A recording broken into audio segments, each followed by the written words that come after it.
महेश मोठे big boss मध्ये दिसणार का? महेश मोठेला भेटण्यासाठी खरंच ₹1000 आम्हाला पे करावं लागतील.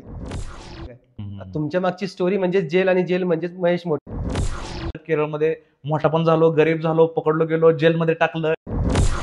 जो कोणी मला म्हणतोय ना तू चोरी करतो, त्या माणसाला बिना पैशाचं ठेवा 4 दिवस बस स्टँडवरती. नाही त्यानं चोरी केली तर मला सांगा. केरळचं जेल म्हणजे दादा असं राजासारखंच बघा जीवन. ज्या गोष्टी समाजात होत नाही ना, त्या गोष्टी जेव्हा व्हायला लागतात ना, त्यावेळेस ते एकतर त्याच्यावर हल्ला होतो, नाहीतर त्याला स्वीकार करतो. असतात मोठे क्रिएटर, त्यांना काय वाटतं, हे अरे रे रे रे, हे काय करायला लागलाय. वाटत नाही की मी कुठल्या मुलीबरोबर आयुष्य काढू शकेल.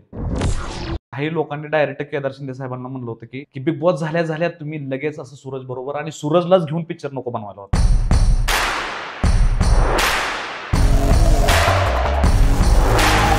नमस्कार मित्रांनो, स्वागत आहे तुमचं पॉडकास्ट 18 मराठी या युट्यूब चॅनलमध्ये. तुम्हाला तर माहिती आहे, आपण आपल्या युट्यूब चॅनलमध्ये वेगवेगळ्या क्षेत्रातले मोठे मोठे कलाकार असू द्या किंवा कुठल्या क्षेत्रातली हस्ती असते ते आपण आपल्या चॅनलवर बोलत असतो. तर आज आपण अशाच एका क्रिएटरला भेटणार आहोत. क्रिएटर म्हणण्यापेक्षा सोशल मीडियाच्या दुनियामधील ज्यांना हाहाकार घालून ठेवलेला आहे, म्हणजे ट्रेंडिंग असणारं नाव म्हणजेच महेश मोठे. नमस्कार सर, स्वागत आहे तुमचं आमच्या युट्यूब चॅनलमध्ये. नमस्कार दादा. तर कसा होता, म्हणजे पुण्याचा प्रवास कसा होता? तुम्ही कालच पुण्याला आले, स्पेशली पॉडकास्टसाठी आलेले आहेत. तुम्हाला काही त्रास वगैरे झाला का इकडे? नाही सर, त्रास नाही. त्रास आता ते त्रास व्हायचं दिवस गेलं सर. बरं. कारण आपण असं आहे की सोशल मीडियामध्ये एवढं काही केलं ना की असं म्हणजे पुण्याला यायचं म्हणजे मज्जा असते सर. बाबा हे इकडं जायचंय, तिकडं जायचंय, हे आहे ते आहे, म्हणजे असं एकदम इंटरेस्टेड आहे उलट सर. त्रास तर अजिबातच नाही. तुमचं कॉन्टेंट असं खेळत राहतं एवढं सगळं, तर हे सगळं तुम्ही मॅनेज कसे करतात? काय माहितीये का दादा, मी तुम्हाला खरं सांगतो, मी आहे वन मॅन आर्मी. बर. आणि माझ्या जीवनामध्ये मी पहिल्यापासूनच असं केलंय की कुठल्या जबाबदारीतल्या अडकायचं नाही. म्हणजे कळलं ना, लग्न म्हणा, हे म्हणा, ते म्हणा, मी असल्या कुठल्या किंवा आता सुद्धा आमच्या घरात मला काय तसलं बघायला लागत नाही. बाबा घरचा बाजार भर, हे कर, पाणी भर. मी स्वतःला त्यातनं विलुप्त केल्यामुळे असं झालं की आता सगळा वेळच कुठे तर सोशल मीडियासाठीच दादा. आणि मग सोशल मीडियामध्येच सगळ्या गोष्टी असं आहे की बाबा चला आज हे करायचंय, आज ते करायचंय. माझ्याकडे वेळ भरपूर आहे आणि मी स्वतःला पूर्ण वेळ दिलाय दादा. थोडक्यात स्वतःवर प्रेम करतोय मी. वा वा, चांगली गोष्ट आहे. आता सध्या तुम्ही जे इंस्टाग्रामवर व्हिडिओज बनवतात ते सगळे चांगले व्हायरल होतात. तुम्हाला बॅड कमेंट येतात, चांगल्या कमेंट येतात, त्याच्याविषयी आपण बोलूया. परंतु याच्या आधीचा महेश मोठी कसा होता ते आम्हाला जाणून घ्यायला आवडेल, की तुमचं सोशल मीडियाची लाईफ चालू होण्याच्या आधी तुमचं म्हणजे लाईफ कसं चालू होतं? दादा तुम्हाला खरं सांगू ना, आता बरेच लोक मला म्हणतात की केरळमध्ये असताना जो महेश मोठे होता तो आम्हाला आवडत होता. कारण त्यामध्ये मी कसं माहित आहे का, समाजाला आवडेल त्या गोष्टी बोलायचं व्हिडिओतनं, आणि त्यामुळे लोक प्रेम करायचे. आणि केरळमधनं नंतर मी महाराष्ट्रात आलो आणि जेव्हा मी रिअल गोष्टीवरती बोलायला सुरू केलं किंवा बोलायला दाखवायला चालू केलं ना, तेव्हा लोकांना ते खटकायला चालू केलं. कारण रिअल गोष्टीच उलट लोकांना आवडत नाही. त्यांना त्याच गोष्टी आवडतात ज्या त्यांना ऐकू वाटतात, कानाला बऱ्या असतात. आणि ही जी मला आता जी म्हणजे प्रॉब्लेम आहे, मी असं तुम्ही म्हणलं वाऱ्यासारखं आहे बाबा, थोडं वेळ असं तुझं कंटेंट असते, थोडं असं असते, ती दादा थोडक्यात मी सोशल मीडियाला ओळखलंय. आणि त्याला ओळखल्यामुळे आता मी कसं राहायचं हे मी ठरवलंय दादा. कारण आधी 3 वर्ष नुसतं व्हिडिओ चांगले बनवायचो, तुम्हाला माहिती आहे ना, छान संदेश द्यायचो. परत म्हणलं काय गरज काय म्हणलं असं संदेश द्यायची, काय उगं. म्हणून मी स्वतःला बदललं दादा. And that's it. आणि वेळेनुसार जो बदलतो तोच मार्केटमध्ये टिकतो. वा, ही गोष्ट चांगली आहे. पण केरळला जाऊन तुमचा फायदा झाला का नुकसान झालं, काय वाटते तुम्हाला? येस, फायदाच.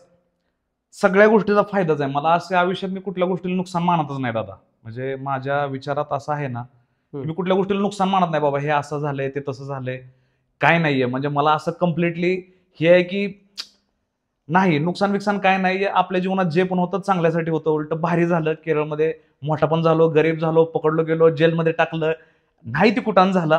पण त्यातनं जी मला अनुभव आलाय ना दादा, तो अनुभव कुठल्या बाजारात भेटत नाहीये. बरोबर. त्यामुळे त्या अनुभवाला मी असं नुकसान झालं म्हणू शकत नाही दादा. माहिती आहे. बरं, तुम्ही सोशल मीडियावर किती वर्षापासून आहे? 4 वर्ष झाले दादा. त्याच्या आधी काय करायचे? त्याच्या आधी मी इंजिनिअरिंग वगैरे करायचो, पण त्यात पण मला इंटरेस्ट वगैरे नव्हता. मग मी थोडे दिवस फिल्म इंडस्ट्रीसाठी ट्राय केलं. मी ऑडिशन ते द्यायला जायचो, पण मला त्यावेळेस मी खरं सांगतो बरं का, माझ्याकडे तेवढा आत्मविश्वास बी नव्हता आणि मी एक चांगला कलाकार पण नव्हतो. आणि मग ते कुठं माझं सिलेक्शनच नाही झालं. 1-2 वेळा सिलेक्शन झालं, ते पण क्राऊड म्हणून घेतलं फक्त. कुठला डायलॉग नाही, काय नाही. अरे नाही नाही, काही नाही. तुमचं चांगलं भविष्य पूर्ण उज्ज्वल होईल असं अपेक्षा करूया. हे जे तुम्ही आता व्हिडिओज वगैरे बनवता, याची आयडिया कुठून आली तुम्हाला, की बाबा तुम्हाला आता तुम्ही म्हणता की 3 वर्ष तुम्ही चांगले व्हिडिओ दिले, त्याच्यानंतर तुम्ही असे कॉन्टेंट द्यायला चालू केलेले जे थोडे व्हायरल होतात. तर बरं, तुम्हाला मग असे जे कॉन्टेंट तुम्ही बनवतात, तर मग तुम्हाला याची आयडिया कुठून आली की बाबा आपण असेच कॉन्टेंट द्यायचे तेव्हाच आपण व्हायरल होणार? येस. आयडिया कुठून आली? खरं तर आयडिया वगैरे काहीच नाही दादा. माझं कसं आहे माहितीये का, फॉर एक्झाम्पल आता मी तुमच्या स्टुडिओमध्ये आलो आता बसल्या बसल्या लगे माझ्या डोक्यात आयडिया येतीच दादा, म्हणजे डोकं असं क्रिएटिव्ह विचार येतच राहतात.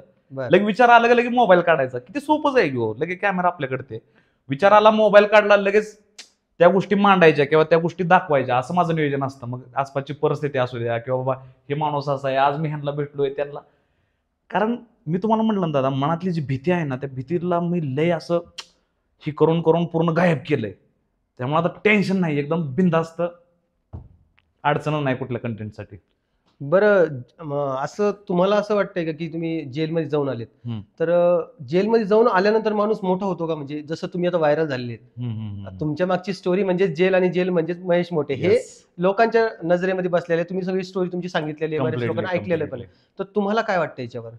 मला तर असं वाटतं की जेल ही अशी शाळा आहे ना, त्या शाळेत म्हणजे असं की कुणालाही ऍडमिशन नाही भेटत, आणि ती अशी तिथं शाळा आहे ना दादा, मी तुम्हाला खरं सांगतो, जेलमध्ये जाऊन आलेला माणूस परत जेव्हा समाजात येतो ना, तेव्हा त्याला काही गोष्टी मॅटर करत नाहीत, खरं सांगतो. कारण जेल असं त्यांना जेलनंच दाखवून दिलं की मला काय अन्नाची किंमत असते, झोपायच्या जागेची काय किंमत असते बाबा. जेलनं दाखवून दिलं की म्हणजे आपल्याकडे साधं चांगलं प्यायला सुद्धा पाणी असणं हे किती महत्वाचं आहे. कारण ही जेलमध्ये काही गोष्टी मिळत नाहीत, आणि मग त्यामुळंच तशा परिस्थितीत माणूस जगायलाही करतो, आणि मग धडपड केल्यामुळे माणूस स्ट्रॉंग होतो जेलमधनं आला का. त्याला असं मॅटर होत नाही, हे होत नाही, त्याला वाटतं की आता झालं, सगळे लायकी गेले. पण मी तर म्हणतो की असं जेलमध्ये जर तुम्ही चुकीचे काम करून गेला, फॉर एक्झाम्पल कोणाची हत्या केली, कोणाला तुम्ही छळलं, त्रास, ती चुकीच्या गोष्टी आहे त्या. तशा गोष्टीला, तशा गुन्हेगारीला मी स्वतः पण हे करत नाहीये. पण फॉर एक्झाम्पल माझ्यासारखं, तर माझे गुन्हे काय होते, मनी लॉन्ड्रिंग, सोनं एका ठिकाणी दुसऱ्या ठिकाणी घेऊन जाणं, पैसे कॅश चोरी करणं, ही फक्त पैशाविषयी होतं, यामध्ये दुसऱ्या कोणाला वैयक्तिक त्रास नव्हता. म्हणून या टाईपच्या गोष्टीला मी सांगतो, म्हणजे काय असं नाही की बाबा, बरेच लोक मला म्हणतात लगा तू तर चोरी करतो, तू तुझ्या तोंडानं काय सांगतो. अरे इट्स ओके यार, जो कोणी मला म्हणतोय ना तो चोरी करतो, त्या माणसाला बिना पैशाचं ठेवा 4 दिवस बस स्टँडवरती, नाही त्यानं चोरी केली तर मला सांगा दादा. चोरी करणं म्हणजे गरज असते दादा, ती एक माझी गरज होती, माझ्याकडे नव्हतं काय. मग माणसाला भूक लागल्यावर माणूस अन्न शोधणारच ना, सो ती एक नैसर्गिक क्रिया होती. पण जे की ठीक आहे, तो पास्ट होता तुमचा. किती दिवस होता तुम्ही जेलमध्ये? जेलमध्ये आता दादा कुठल्या जेलमध्ये किती दिवस, म्हणजे मी सुरुवात माझी झाली इंटरनॅशनल जेल पासून. ते पण मला विचारायचंय तुम्हाला. 1 वर्ष 7 महिने 14 दिवस होतो पूर्ण. बरं. आणि जे केरळमध्ये होतो 1 महिना 3 दिवस होतो. केरळमधला शॉर्ट जेल होता. बरं, थायलंड मधल्या जेलमध्ये आणि केरळ मधल्या जेलमध्ये तुम्हाला काय डिफरन्स वाटला? केरळचं जेलमध्ये दादा असं राजासारखंच बघा जीवन.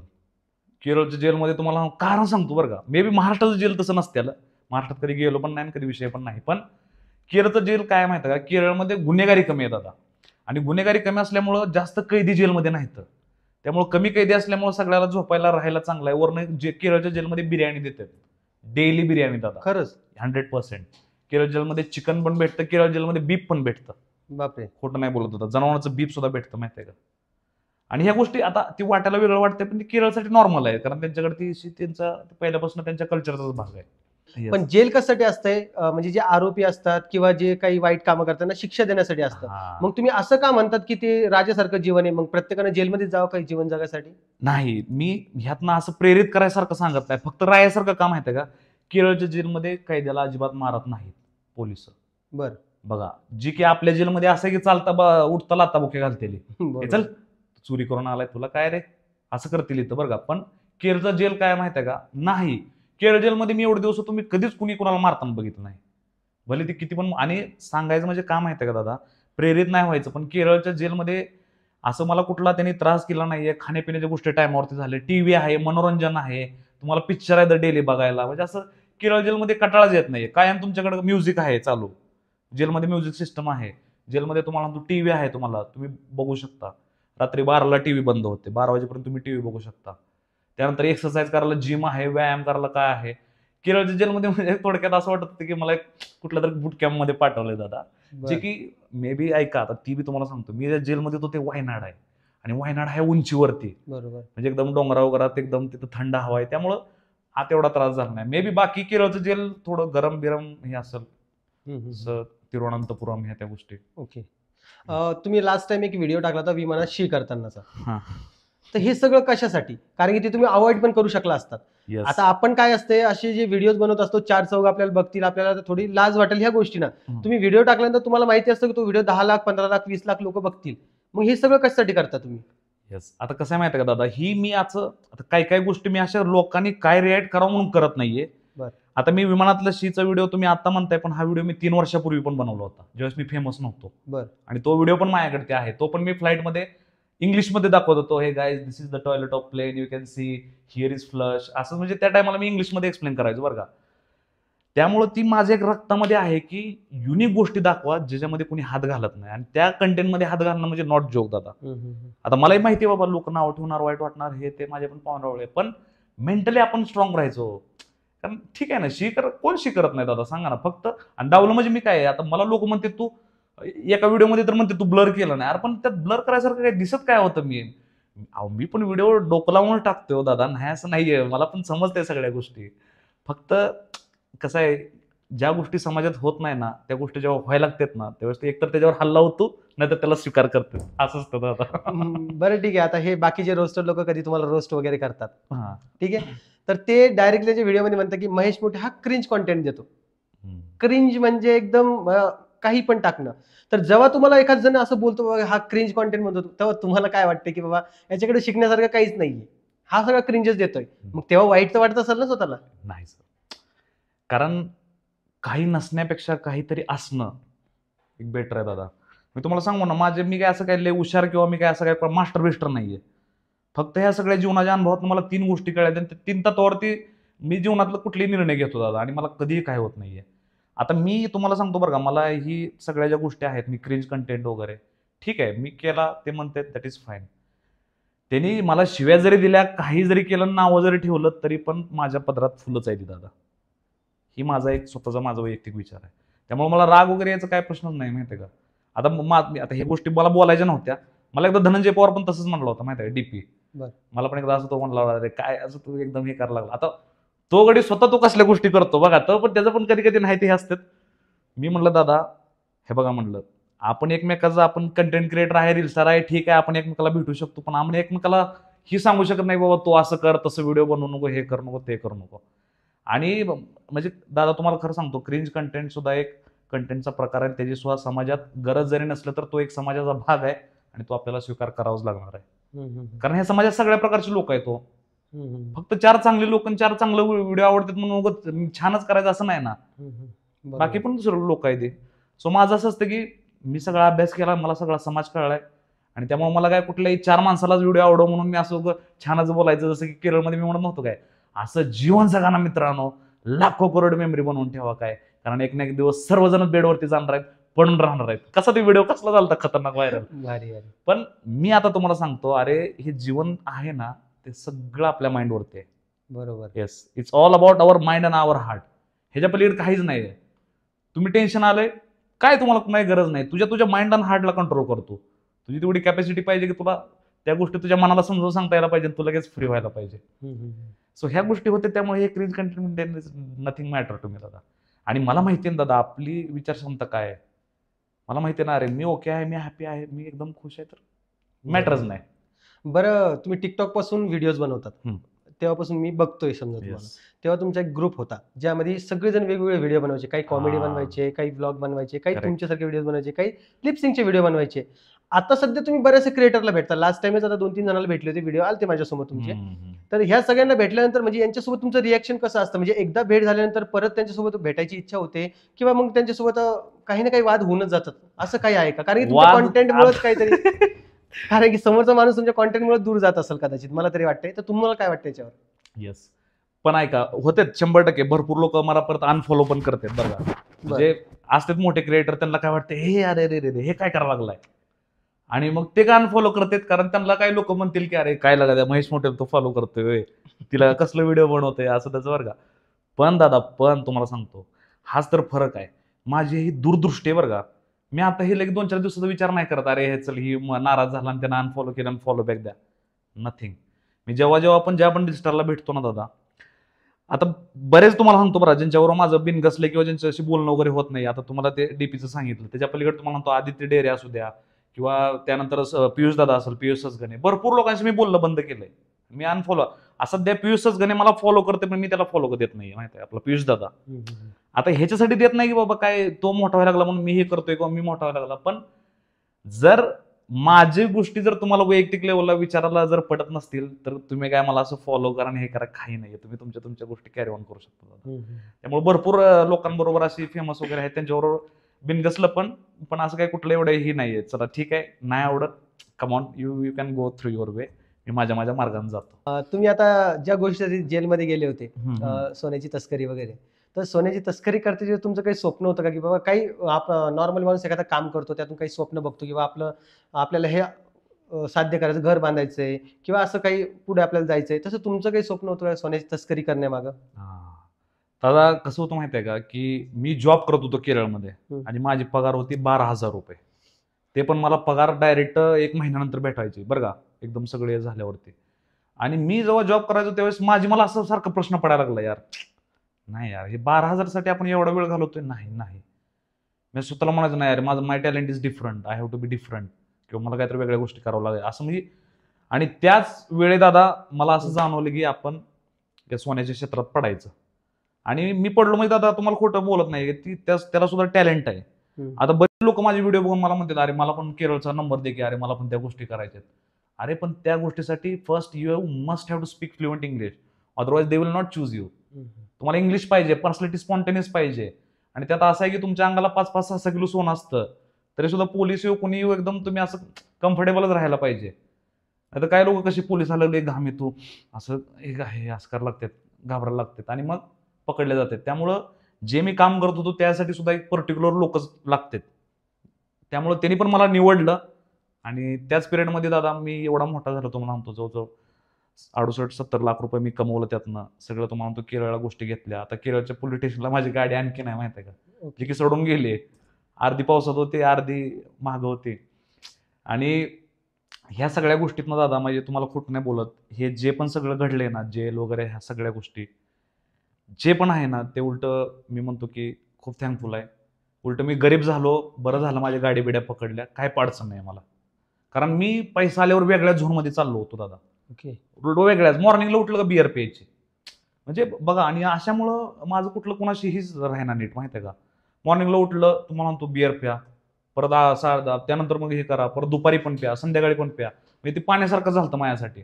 आणि मग तशा ह्याच्यामध्ये मोठा होऊन पण मी लोकांकडे लक्ष देऊ शकलो नाही, किंवा माझा पैसा मी कॅपिटल व्यवस्थित त्याला हे करू शकलो नाही, किंवा मी त्याला कुठलं प्लॅन आउट करू शकलो नाही. आणि मग असं झालं की फ्लो मध्ये आता ते पकडलो गेलो, ते पण दादा तुम्हाला खोटं नाही बोलत, आता हे पण पकडलो गेलो नसतो, त्यात मी माझी वैयक्तिक चूक नाही. काय झालं, इराणच्या पोराला पकडलं त्यांनी कस्टमला. काय झालं, तो कोचीच्या एअरपोर्टला आलता आणि त्याला कस्टमला पकडलं कारण त्याला सोन्याच्या पट्ट्या लावून आलता ते. आणि तुम्हाला म्हटलं ना की ही कुणाची बी कामं नाही ती, त्याचं ती तिसरंच काम होतं. आणि फ्लाईट फक्त बदलली, एअरलाईन बदलली. इमिरेट्सनं जायच्या आधी त्याला एतिहाडनं पाठवलं आणि ते एअरलाईन बदलल्यामुळं त्याचं बॅगेज काउंटर बदललं आणि बॅगेज काउंटरमुळे सिक्युरिटी बदलली त्याची. आणि तेवढ्यामुळे ते एवढा घाबरला आणि त्यानं कडू माझं नाव घेतलं, कारण त्याला पोलीस टॉर्चर करायला लागले असते, कोण आहे तुमच्या बरोबर, आणखीन कोण तस्करी करते. मग त्यानं माझ्याबरोबर आणखीन 6 जणांची नावं घेतली होती. सो आम्ही असे सगळे मिळून, आणि जेवढ्यांची पण त्यांनी नाव घेतली ना, आता सगळेजण लयाला गेलेत दादा, म्हणजे गरीब झाले थोडक्यात. आणि सगळेजण टेन्शन मध्ये येते. पण मी असं एकमेव असेल की जाऊन पण मी एकदम बिंदासाठी जायला गेलं तर गेलं, जाऊ दे म्हणतो, कुठं आपण हे केलेलं हाय. वाईट तर वाटतंय बरं दादा, कारण खूप गोष्टी अशा. पण यस, मी मटेरियलिस्टिक नाही, मला वस्तूंमध्ये जास्त असं हे करू वाटत नाही, अडकून भावना ठेवत नाही. जाऊ दे, गेलं विषय मिटला.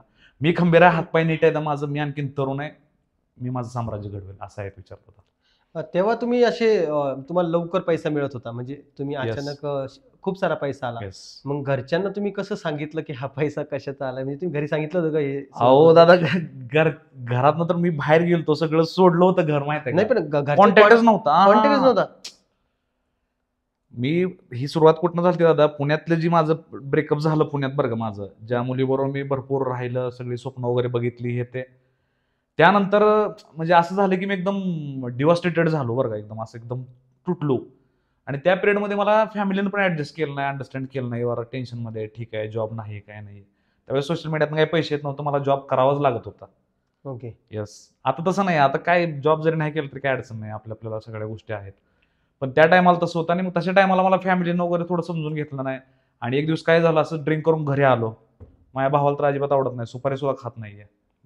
भावा म्हणला असलं नाही चालणार, म्हणलं आपल्या घरात नाही चालणार, म्हणलं हे असलं पिऊन यायचं नाही म्हणलं. त्यानं मला कानाखाली मारल्या 2-3 नशेमध्ये हे ते. नशेतच निर्णय घेतला, घर सोडलं. आणि त्यामुळे मोठा झालं तरी घरी फोन करत नव्हतो. हा असंच झालं माहिती आहे का. लयच वेगळी दादा स्टोरी. पण नंतर कॉन्टॅक्ट वगैरे केला. पण जेव्हा कॉन्टॅक्ट केला त्या टायमाला परत गरीब झालतो. अरे बरं, ते वेगळा विषय राहिला. पण आता महेश मोठेची सध्याची स्वप्न काय आहेत? दादा मी ना ह्या सगळ्या अनुभवातनं सगळ्या गोष्टीची चव घेऊन बसलोय. सध्या मला एकही स्वप्न नाहीये. 0 ड्रीम, 0 गोल, 0 प्लॅन दादा. जे काय आपलं प्लॅन्स वगैरे होतेत ना ते अबाउट सोशल मीडिया. दुसरं असं अजिबात स्वप्न आहे की बाबा आता मला एक एवढा मोठा मोठा बंगला बांधायचा आहे. असं नाही की स्वप्न आता मला लग्न करायचंय, माझ्या मुलासाठी हे करायचंय ना. कोणासाठी काही करायचं नाही दादा. कारण का सांगतो तुम्हाला दादा, ही जी बिना अपेक्षाचं जे जीवन मी जगतोय ना त्यानं मला एकदम हेल्दी ठेवलंय. कुठली गोळी खायची गरज नाही, दवाखाना नाही, काय नाही, कुठलं टेन्शन नाही. मी माझ्या मनाला असं मेंटॅलिटी सप्रेसच होऊ देत नाही दादा, माहिती आहे का. त्यामुळं काय नो, गरज नाही दादा. बरं, तुम्ही आता सध्या आता कॉन्टेंट जरा शेअर करताय, इंस्टाग्रामला झालं, फेसबुकला झालं, म्हणजे आपल्याकडे जेवढे क्रिएटर येतात त्यांना हा कॉमन क्वेश्चन आहे जो तुम्हाला पण विचारतोय. अर्निंग वगैरे चांगली होते? तर सगळ्यात जास्त अर्निंग कशा होते, इंस्टाग्राम की फेसबुक? तुम्ही युट्यूबवर तर नाहीच नाहीये. खरं सांगू ना दादा, फेसबुकला जास्त होत नाही. $450-500 कधी कधी 300-350. आता ह्या रेंजमध्ये जातं बरं का. मी हार्डली किती 40-41,000 येते, 40-42,000 रुपये. पण इंस्टाग्रामचं तुम्हाला सांगतो कसं आहे. आता इंस्टाग्रामवरती मी जशी आता कुठली बी गेम येऊ द्या दादा, साधं प्रमोशन केलं ना त्यांच्याकडनं आपल्याला 30,000 रुपये भेटते. मी असं असतं की गेम प्रमोशन मला 5 आणि 6,000 म्हणतात, मी डायरेक्ट कॉन्टॅक्ट बंद करतो. मी डायरेक्ट क्लिअर कंडिशन टाकतो, जेवढे पण प्रमोशन करतो ना बाबा माझं एवढं आहे, मिनिमम मी 15,000च्या खाली तर घेत नाही. आणि त्यामुळे कसं आहे, इंस्टाग्राम उलट जास्त कमवून देते. इंस्टाग्राम स्वतः देत नाही, पण असंच असतं बघा, ह्याचं उद्घाटन आहे, ह्याची जाहिरात आहे.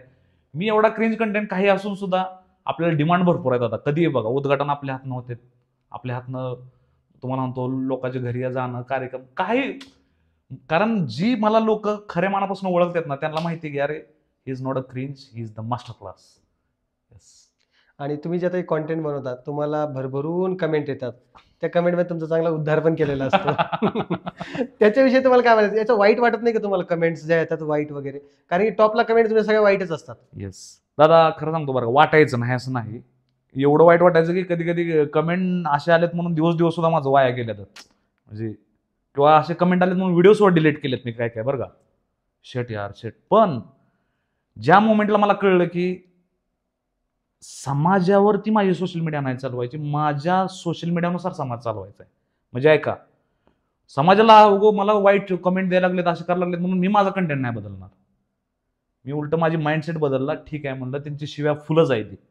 आणि आज सांगायचं सांगतो, आता जरी माझे कुठले वाईट जरी कमेंट आले, किती घाण असू द्या, मी मला काय लोक म्हणतात अरे टोकाचं पाऊल उचल बाबा, मर बीर, असलं जरी असलं मी हसत असतो पोट धरून. किती कुणी काही बोल द्या बाबा की मेंटल डॉक्टरकडे जा बाबा, तुला चेक करून घ्यायची गरज आहे, डॉक्टर बदलून बघ, ह्या गोळ्या खाऊन बघ. मला लोक म्हणजे किती तुम्हाला सांगतो बरं का, पण नो. कारण आपल्याला माहिती आहे ना दादा, मला माहिती आहे मी कोण आहे, अरे कुठं गेलोय, काय सिच्युएशन मधून आलोय. सो मी माझं सेल्फ अवेअरनेस माझ्याकडे जास्त आहे, त्यामुळे ह्या कुठल्या गोष्टीचा विचार नाही दादा. आणि होतं तुम्हाला सांगतो, मी माझ्यावरती अटॅक पण झालेला आहे 2-3 वेळा, तुम्हाला खोटं नाही बोलत या व्हिडिओमध्ये. येस, रिसेंटली सध्या कोल्हापूरमध्ये मला किती 11-12 जण मारायला आले ते, माहिती आहे का, कोल्हापूरमध्ये. कारण तो विषय पॉलिटिक्सचा होता, कॉन्टेंटमुळं. येस, मी महाडिक साहेब आहेत ना आपले कोल्हापूरचे काय खासदार, मी त्यांचा एक व्हिडिओ बनवताना त्यांचं मला प्रमोशन आलं होतं त्यांच्या ह्याच्यानुसार. व्हिडिओमध्ये मी म्हटलं कोल्हापूरचे आन बान शान महाडिक साहेब बरं का. तर ती शब्द त्यांना, ती बंटी पाटील साहेब आहेत का, त्यांच्या ती कार्यकर्त्यांना शब्द लय हे झाला. त्यांनी मला मेसेज करायला लागले, तुला माहित नाही तू कोल्हापुरात खोळ्या असं तसं म्हणले, इथं फक्त बंटी पाटीलची हवा आहे म्हणले. ते महाडिक बिडिक काय नाही म्हणले, ती फिरतात चषक काय म्हणले, त्यांना कोण हे करत नाही म्हणले, व्हिडिओ डिलीट कर म्हणले. म्हणले कोण फॅन कमेंट करायला लागले त्याकडे, व्हिडिओ डिलीट कर, त्याखाली कमेंट करायला लागले बंटी पाटील. आणि मग मी ती काय केलं नाही, मग तिसऱ्या दिवशी काय गेले, हॉटेलच्या बाहेर आले. आणि मग मी मी बी तिथे बाहेरच चाललो होतो, माहिती आहे का, जस्ट हॉटेलमधनं. मग ते आले, मला असं तसं, मग त्यांच्या 1-2 भाषेत त्यांनी शिव्या दिला, तुला माहित नाही कोल्हापूरचं आहे ते बरं का. आणि त्यांना काय वाटलं माहिती आहे का, हे असेल.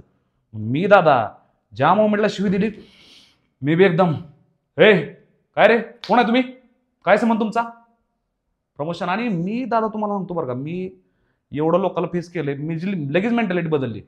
म्हणलं मी बॉक्सर आहे, म्हणलं मला 2 मिनिटं लागतात फक्त, म्हणलं तुम्हाला सगळ्याला हे करायला. मी एकटा होतो दादा, 10 ते 11 जण ती होती. त्यानंतर सिक्युरिटी पण आला हॉटेलचा बरं का. आणि मी लगे असं रिॲक्ट केल्यामुळं ती सगळी डाऊन झाली. नाहीतर मी असं त्यांना म्हणलं असतं, नाही हो दादा असं तसं, मी जर अशा भाषा वापरली असते ना त्यांनी केलं असतं. त्यामुळं अरे यार जेलमध्ये राहिलोय, फायटर आहे यार, बॉक्सर आहे यार, विषयच नाही दादा, माहिती आहे का सगळ्या गोष्टी. आणि मी काय म्हणून तर त्या गोष्टीनंतर बऱ्याच वेळा तुम्हाला म्हणतो बरं, आता पोलीस सुद्धा काय इथं ट्रॅफिक उभा राहिलो होतो ना आता तुम्हाला भेटायला, ती म्हणलं इथं काय ह्याला काय लावलंय बरं, हे काय आहे म्हणलं. मी म्हणलं हा सेफ्टीसाठी आहे म्हणलं बरं का, नाईफ आहे बरं का असं तसं. मला म्हणलं काय राव महेश मोठे. मी म्हणलं दादा एक पब्लिक फिगर आहे म्हणलं, बॉडीगार्ड बिडीगार्डची गरज नाही म्हणलं, सगळ्या गोष्टी स्वतः सेफ्टी ठेवतो म्हणलं. आणि दादा तुम्हाला खरं सांगतो ना, क्रिंज कंटेंट म्हणा किंवा अशा काय कंटेंटमुळे मला गोष्टी पण झालेल्या आहेत. किंवा मध्ये एक मी त्या बापाचा व्हिडिओ बनवला होता, माहिती आहे तुम्हाला, मी ती मुलीवर दळण टाकलं होतं, ती 4-5 मिनिटांमध्ये व्हिडिओ गेलाय. मी तो त्याचा हात थरथर कापत नव्हतं ते व्हिडिओ. त्या माणसाचा व्हिडिओ टाकल्यावर त्या व्हिडिओमध्ये त्या माणसाला लोक शिवायला लागले, अरे तुला लाज वाटते का, मुलीच्या तू स्वतः दारू पिलाय, मुलीच्या डोक्यावर दळण देतोय. मग कमेंट वाईट बघितलं होतं मी. हा, मग त्या गाड्यानं काय केलं, ह्यानं माझा असा का व्हिडिओ टाकलाय म्हणून 2-3 माणसं घेतली गाडीवरून, आला आमच्या बाबळगाव मध्ये बरं का. बर हा, कुठं आहे त्या महेश मोठ्याचं घर कुठं आहे असं तसं. माणसं म्हणली ते वर आहे तिकडं बरं का. काय झालंय काय, आला बरं का घरी, इकडं तिकडं 2-4 माणसं घेऊन आणि लागला हे करलं असं तसं बरं का. मी आलो, काय म्हणलं या म्हणलं, 2 सपकं लावलं तुम्हाला म्हणतो, झाप झाप करा डायरेक्ट. ही म्हणलं विषय नाही म्हणलं, तसलं काट्यान बिट्या घेऊन आला ना दादा, त्यांना पळायचं कळलं ना, माहिती आहे का. तुम्ही म्हणचाली काय बी सांगायला लागले, आमच्या गावातील मॅटर विचारा, ताणू मारला सगळ्याला, माहिती आहे का. 5 जण होती, 2 गाड्यावर आलते 2 व्हीलरवरती. म्हणलं विषय नाही म्हणलं, तुम्ही असल्या गोष्टी त्या व्हिडिओमध्ये काही चुकीचं नाही म्हणलं, त्या व्हिडिओमध्ये काही सुद्धा हे करायला डिलीट करायची गरज नाही म्हणलं. का मला पण सगळ्या गोष्टी कळतात तो कुठपर्यंत आहेत. त्यामुळे अशा गोष्टी होत राहतात. आता पुण्यामध्ये पण तुम्हाला म्हणतो काय काय लोक हे करतात, पण माझं असं असतं की यू कॅनॉट चॅलेंज मी, आपण भीतच नाही दादा, जे होईल मी तिथं लगेच ते निभवायला तयारच असतो. ही गोष्ट पहिल्यांदाच झालेली आहे, घरापर्यंत यायची का याच्या आधी पण काही झालेलं आधी पण झालेले आहे दादा. आता कला केंद्राचा व्हिडिओ टाकला होता त्यावेळेस तर बायाच घरी आल्या सगळ्या म्हणली केसच करतो तुझ्यावर म्हणले. कारण ते कला केंद्राची मी चांगली बाजू दाखवायला लागलो होतो की बाबा म्हणलं ती पण एक कला आहे म्हणलं, असं हे ते. पण ती लोकाला झेपच ना, लोक म्हणले अरे तुला काय लाज बीज आहे का, काय कुठं चाललंय, काय तू माणूस आहे का, तू काय असं तसं हे ते. नाही म्हणलं, माझा विचार वेगळा आहे म्हणलं, माझा दृष्टिकोन वेगळा आहे. येस, पण त्या टायमाला सगळं त्या कला केंद्राची मालक बिलक सगळ्या बाया सगळे घरी, आणि त्या टायमाला मी घरी नव्हतो, त्यामुळं भावाला टेन्शन. त्यामुळे तर असं प्रॉब्लेम आहे हो. माझा भाऊ मला लगेच फोन करून असं तसं, तुला काय कळतं मला, ती व्हिडिओ डिलीट कर, हे ते काय टाकतोय, काय गरज आहे का हाताना अवदाना करून घ्यायची. आई वडिलांचं रिएक्शन काय असते, म्हणजे वडील नाहीत पण आईचं भावाचं त्यांचं कसं माहिती आहे का, त्यांना पण कळलंय की, म्हणजे मी स्वतःहून त्यांना कधीच सांगत नव्हतो आईला बियाला की मी असं व्हायरल आहे हे झालं ते झालं, कधीच नाही. त्यांनाच या गोष्टी जेव्हा लोक येणं घरी हे ते व्हायला लागल्यावर त्यांना ऑटोमॅटिक कळलं की काहीतरी करतंय असं तसं गोष्टी आहेत. आता रिएक्शन तुम्हाला खरं सांगतो ना दादा की मला कोणी स्वीकार करू न करू ही मी कुणालाही म्हणजे अपेक्षा ठेवत नाही. मग भले ते माझा स्वतःचा आई असो, कोणी माझा घरी असो, माझा एक स्वभाव आहे की आत्मनिर्भरपणा. ठीक आहे, मला तुमच्या त्या गोष्टी आता ऑफकोर्स काही गोष्टी त्यांना आवडत नाहीत, माझ्या भावाला पण आवडत नाहीत. माझा भाऊ बँकर आहे, तो तर मॅनेजर आहे माहिती आहे का, माझी वहिनी शिक्षक आहे. माझ्या घरात जर तुम्ही आला ना मेन, तर तुम्हाला असं विश्वास बसणार अरे ही महेश मोठीच फॅमिली आहे का म्हणणार तुम्ही. कारण एकदम डिसेंट फॅमिली दादा, घरात कोणी दुसरं व्यसन करत नाही, काही नाहीये, सगळे जॉब करते, सगळे हे आहेत, सगळे वेल एज्युकेटेड आहेत, आणि मी एकटाच असं येड आहे माहिती आहे का.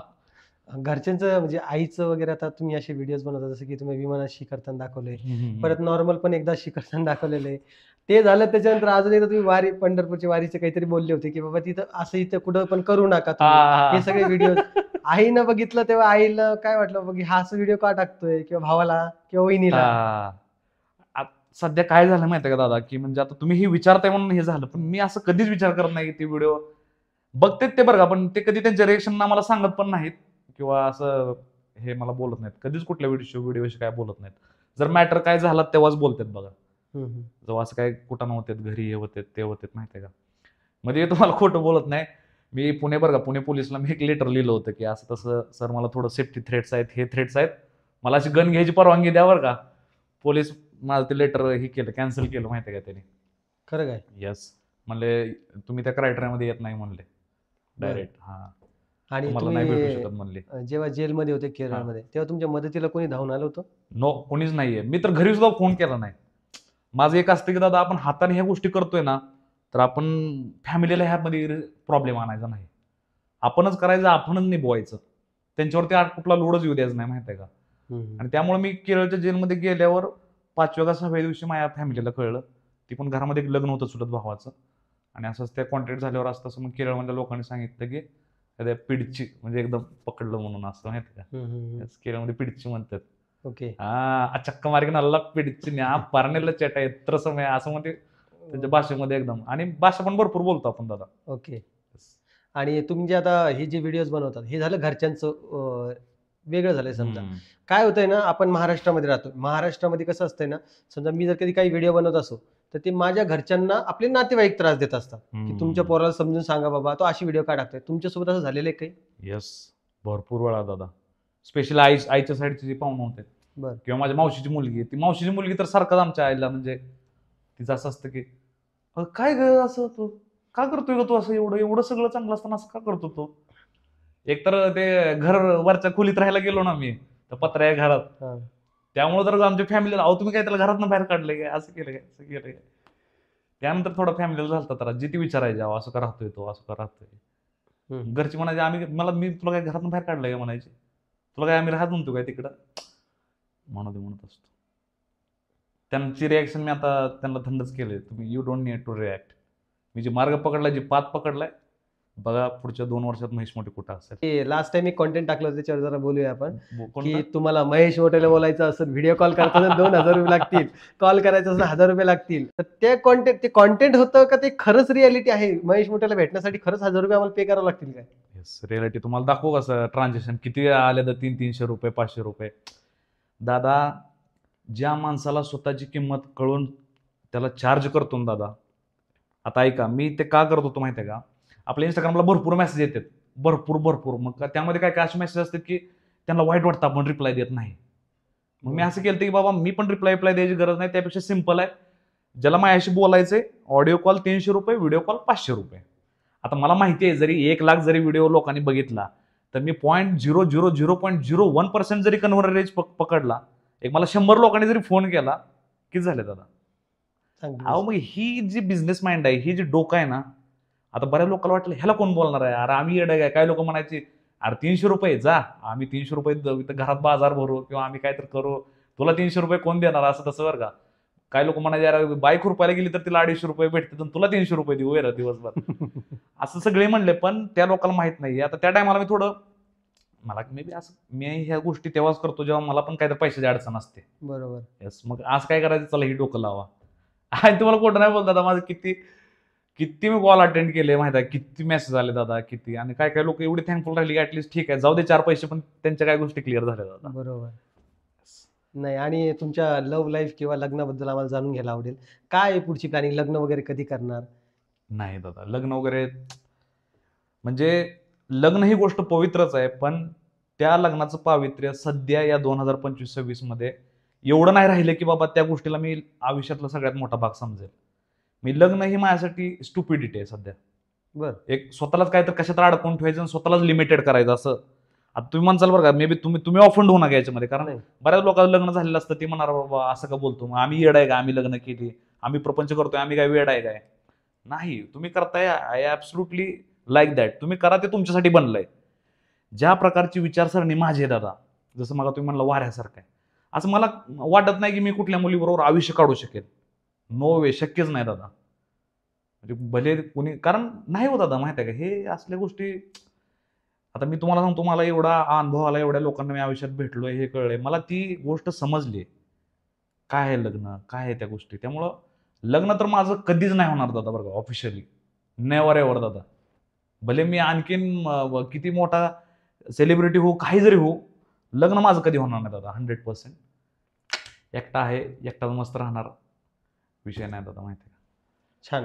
आपल्या ऑडियन्सला तुम्ही काय सांगणार की व्हिडिओ म्हणजे तुमची जी आता ही सोशल मीडियाची लाईफ आहे हा त्याच्याबद्दल काय सांगणार? कारण की बरेचसे लोक आपले व्हिडिओज वगैरे बनवत असतात नॉर्मली व्हायरल होण्यासाठी, 4 पैसे कमवण्यासाठी. जसं तुम्ही आता ही शक्कल लढवली, जसं की तुम्ही म्हणता की कॉल करायचे 300 वगैरे, हे तुम्हाला जेव्हा नड येते तेव्हा तुम्ही त्याची व्हिडिओ टाकतात, तेव्हा तुमची ते इन्कम वगैरे होऊन तुम्ही होऊन सेटल होऊन जातात. येस येस तर येस तुम्ही त्यांना काय सांगाल की तुम्ही कसे कॉन्टेंट द्यायला पाहिजे? येस. मी तर तुम्हाला खरं सांगू ना मित्रांनो, की पहिली गोष्ट तुम्ही बोलायला शिका. तसलं गाणी, डान्स अँड लिप मुवमेंट. एकदा काय झालं, मी एका रील स्टारला भेटलो होतो बरं का, त्याच्यावरनं मला आठवलं. त्याला भेटलो, गड्यानं कॅमेरा चालू केला बरं का, हा.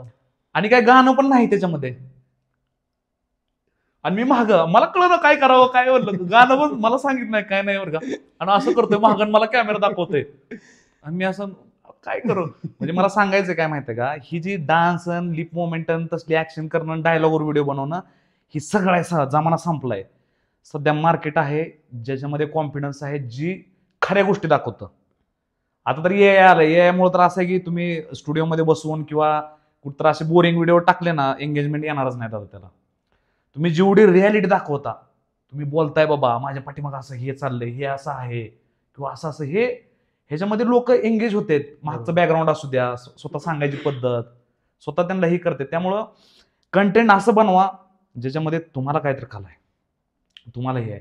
आणि मित्रांनो, तुम्ही मोस्टली तुम्ही बोलून व्हिडिओ बनवायचा प्रयत्न करा. सगळ्यात सिंपल गोष्ट आहे दादा, जी की बरेच जण करत नाहीत, आणि मग त्या लोकांना परत वाटतं मी फेमस होत नाही. आणि दुसरी गोष्ट, फेमस झाल्यावरती मी सांगतो, ही तर पहिली गोष्ट झाली बरं का, आणि ही गोष्ट लय महत्वाची आहे दादा. ही गोष्ट जर फेमस झालेल्या व्यक्तीनं नाही केली ना, तर ती माणूस फेमस होऊन पछतावतो. सगळे मोठे मोठे रील स्टार बघितले दादा, सगळे मोठे मोठे म्हणजे एवढे की बाबा तुम्हाला खोटं बोलत नाही. आता तिचं नाव नको घ्यायला बरं का, परत आम्ही एकमेकाला अनफॉलो केले. पियुषा पाटील, एक टायमाला त्यांचे असे व्हिडिओ चालायचे जबरदस्त. कुठला व्हिडिओ टाकला 2 लाख 3 लाख 2 लाख 3 लाख मिलियन, अशा शिवाय नव्हतंच. मग तशा पिरियडमध्ये झाले त्यांचे 6-6.5 लाख फॉलोअर इंस्टाग्रामवरती. आणि एक टाइम असा आला की व्हिडिओ 10,000च्या वर बी जाईना, आयडी थांबून गेली. आणि ती बिचारी चालली टेन्शन मध्ये. आता ती तर फायनान्शियली लय श्रीमंत आहे बरं का पियुषा, कारण तिचं घर वगैरे सगळं वेल सेटल्ड आहे, भरपूर त्यांच्याकडे ते. आणि मला एवढं वाईट वाटायला, म्हणलं बाप रे, फायनान्शियली सेटल व्यक्ती फक्त सोशल मीडियावर व्हिडिओ चालत म्हणून एवढी टेन्शन मध्ये. आणि फक्त ती म्हणून तीच नाही बरं का, भरपूर सारे रील स्टार. कोणतं त्याला मी ते सांगितलंय, भरपूर जणांना सांगितलं, म्हणलं तुम्ही व्ह्यू लाईक कमेंटच्या ह्याच्यात पडू नका, म्हणलं तुम्ही तुमच्या कामावरती भरोसा करा, तुम्ही टाकत राहा म्हणलं, आणि तुम्ही हे करा म्हणलं. आता बरेच जण तुम्हाला म्हणतो क्रिएटर काय होतं, 4-5 व्हिडिओ फेमस होते, परत त्यांचे व्हिडिओ चालत नाहीत. काहीतरी करा, आणखीन करा, कष्ट घ्या, कुठं कॅमेराच बदला, एवढं तेवढं घ्या, ही अनावश्यक गोष्टी करत राहतात. गोष्ट असते स्वतःवरती काम करा, पण ही पलीकडच्या गोष्टी. तुम्हाला माहिती आहे दादा, मी ज्या फोनवर माझे मिलियन मध्ये व्हिडिओ जायचे ना, तो फोन मी सेकंड हँड घेतला होता 4,500 रुपयाला. बरं. येस. आणि फ्रंट कॅमेरा फुटला होता म्हणून उलटा, त्याच कॅमेरा उलटा म्हणून उलटा व्हिडिओ बनवायचो, माहित आहे का. येस. आणि म्हणून तुम्हाला म्हणलं ना की परिस्थितीनुसार तुम्ही ना, जर स्वतःला नाही केलं तर तुम्ही फेमस होऊन पछतावणार. तुम्हाला जर व्हिडिओ रीच कमी आहे, काय प्रॉब्लेम नाही, इट्स ओके यार, तुमचं झालं ना. मी त्यामुळे तर दादा मी या सोशल मीडियात मी आणखी महाग राहिलो नाही बरं का. बऱ्याच लोकांनी सोशल मीडिया याच्यामुळे सोडले दादा, की व्ह्यू चालू नाही ते व्हिडिओ.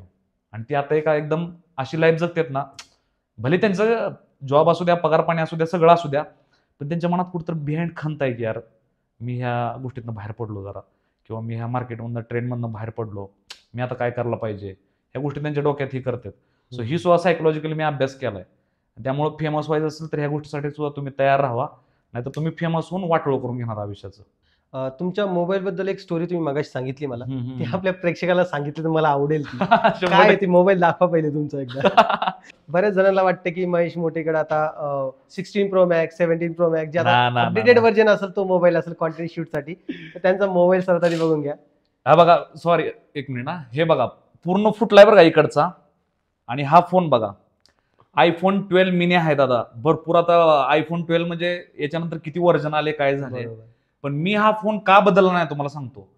कारण याच्या अगोदर तर मी फेमस होतो, पण हा फोन घेतल्यापासून मला ऍक्च्युअली माझी पे आउट चालू झाली, अर्निंग दादा. फेसबुकला डॉलर येणं असेल, किंवा आयफोनचे जे व्हिडिओ आहेत दादा, याचं एक मेन काय माहिती का, या कॅमेऱ्याचा आणि दुसऱ्या कॅमेऱ्याचा फरक.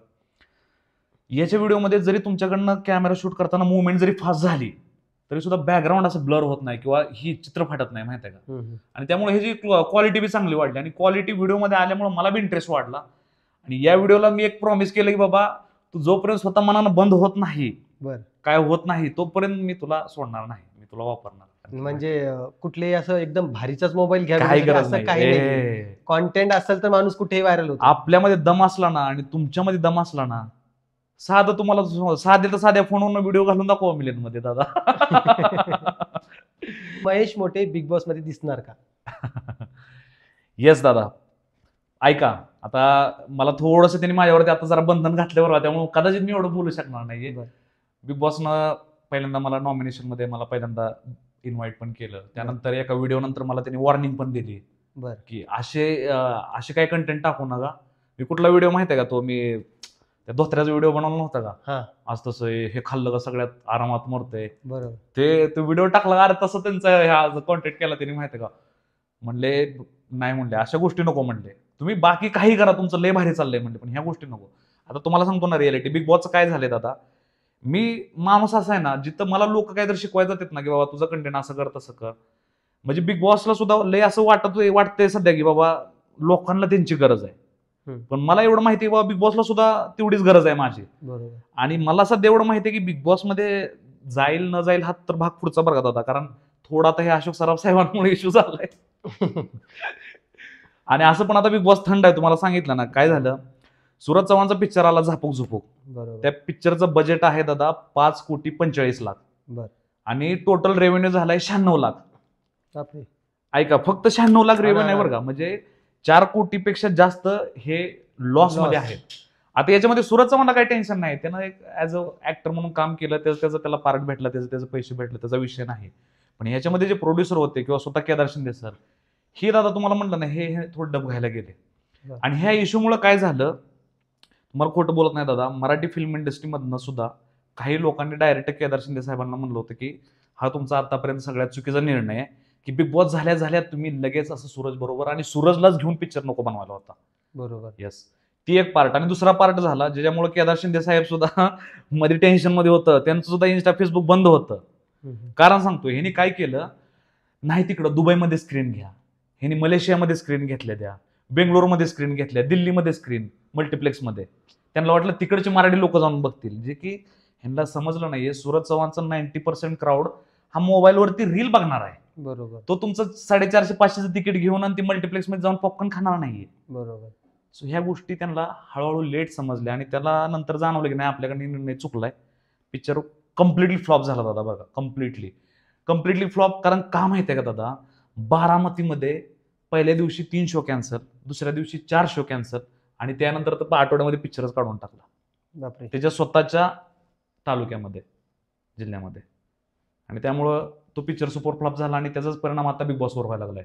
ऍक्च्युअली मी आज इथं बसायच्या पेक्षा मी आज बिग बॉस मध्ये बसलो असतो दादा, बरोबर. कारण या टायमापर्यंत चालू झाला असतं. पण आता असं आहे की आता नाही, आता बिग बॉसला मे बी दादा बरं का, मी असं म्हणतोय की आता हे हिंदी बिग बॉस झाल्यावरती चालू करते. तर मला एक शेवटचा तुम्हाला प्रश्न विचारायचा आहे. काय असतं ना, आपण एखाद्या वेळेस मोबाईलवर रील बघतो किंवा कुठला चित्रपट बघतो, त्यांना आपण इन्स्पायर होत असतो तशी गोष्ट करण्यासाठी. जसं की एखादा पिक्चर आला तर लोक तशी कॉपी करायचा प्रयत्न करतात. तर तुम्हाला असं वाटत नाही का, तुम्ही आता प्रत्येक प्लॅटफॉर्मवर गेल्यानंतर तुमचे सोने तस्करी वगैरे, तुम्ही जेलमध्ये जाऊन आले, हे सगळ्या गोष्टी सांगतात, तर त्यांना लोक इन्स्पायर होतील आणि गुन्हेगारी वाढेल वगैरे, असं वाटत नाही का? नाही दादा, इन्स्पायर होण्याचा प्रश्नच नाही. पहिली गोष्ट मी स्वतः सांगतो की बाबा या गोष्टी मी आयुष्यात केले त्या तुम्ही करू नका. थोडक्यात मी एक चुकीचा पुतळा आहे दादा बरं का, आणि चुकीच्या पुतळ्याला आपण चुकीचं आहे हे दाखवायला लागतं समाजाला. आज मी जे पण काही केले, मी म्हणत नाही मी माझी स्वतःची काही 100% ती लाईन दादा, म्हणजे तुम्ही असं आहे ना, सोन्या तस्करी सो सांगतो, केरळ सो सांगतो बरं का. एक तर पहिली गोष्ट ती कोणासाठी नाही, आणि त्या जॉबमध्ये तुम्हाला सांगतो तुम्ही आज नाही पकडला, उद्या नाही पकडला, पण कधी ना कधी असं एक दिवस येणार आणि तुम्ही पकडले जाणार दादा.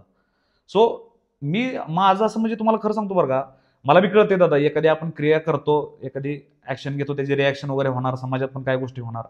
पण तुम्हाला खरं सांगतो, मी माझ्या व्हिडिओमध्ये पण बऱ्याच वेळा मी सांगत असतो की माझ्यासारखं तुम्ही मी व्हायचा प्रयत्न करू नका दादा. मी काय करतो हे मी तुम्हाला दाखवू शकतो. माझी लाईफ अशी आहे, माझं तो सर्कमस्टन्स असे, मी त्या गोष्टीतनं गेलोय, घडलोय, तसं माझं हे झालेत. पण असं सगळेजण होऊ शकत नाहीत, कारण सगळेजणात फरक आहे मित्रांनो. सगळ्या जणांना तुम्हाला सांगतो बरं का, तुमच्यामध्ये डोपामिन किती आहे तुमच्या बॉडीमध्ये, तुमचं फिजिक्स कसं आहे, ही सगळ्या गोष्टी मॅटर करतो. सगळ्यांसाठी सगळं नसतं बनलेलं.